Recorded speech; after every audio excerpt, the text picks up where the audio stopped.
Phil Wood, you've brought us here today to the Yorkshire Sculptural Park as part of the Trio programme with ECF, with the European Neighbourhood Programme, with a group of Moldovans that have come from rural Moldova, who you hope will be inspired by this area and specifically cultural people working in the local area.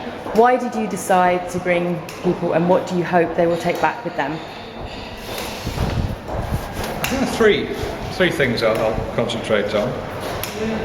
Firstly, having had the opportunity to be in Moldova on several occasions now, and having talked with them, having spent time trying to understand them and their culture and their ambitions for the future, many of them clearly want to connect. They want to take the very best of their cultural traditions, their skills, their heritage, but they know they need to connect nationally and internationally. They need to make their stories and their history and their beliefs and their products attractive, alluring in a very crowded world. And ultimately they need to make a livelihood out of it, because the challenge for all of these villages is to hold on to young people.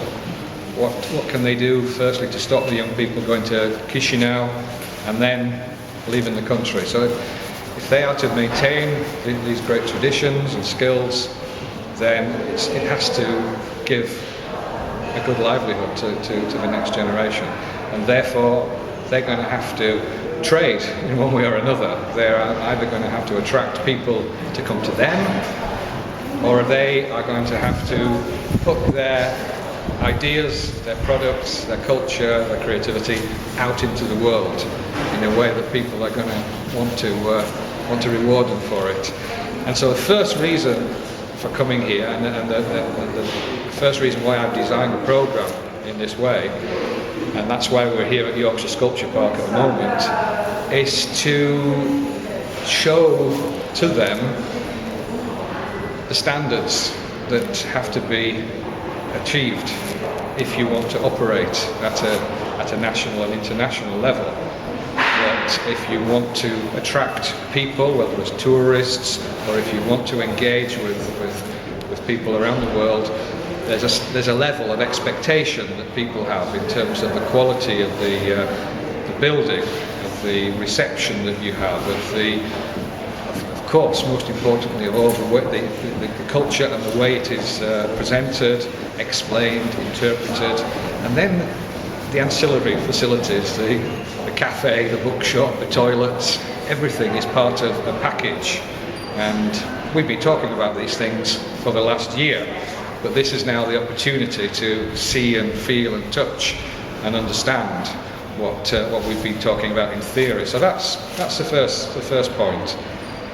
The second point is, and particularly why I've brought them to this part of Britain rather than to maybe more obvious places, is that this place in Yorkshire, the north of England, is a place which has gone through great difficulties and is going through great difficulties now.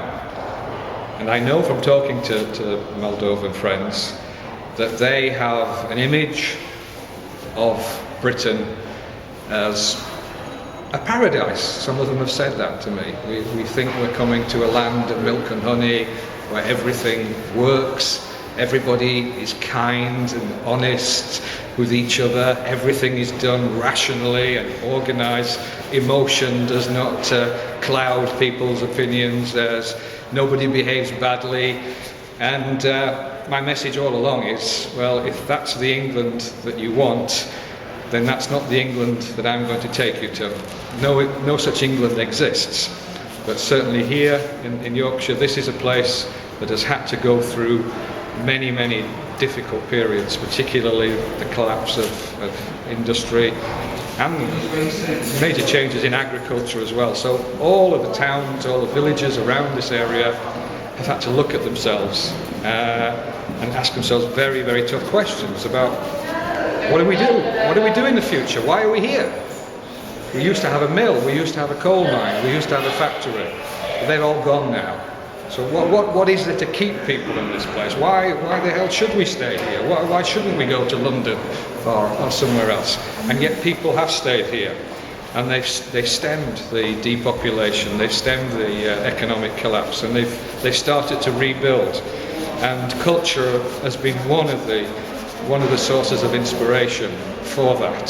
So we've looked at factories that were empty when I was young, but are now full of artists, or full of museum activity, and full of people, and full of visitors, and full of a great sense of identity of this place, and a sense of pride.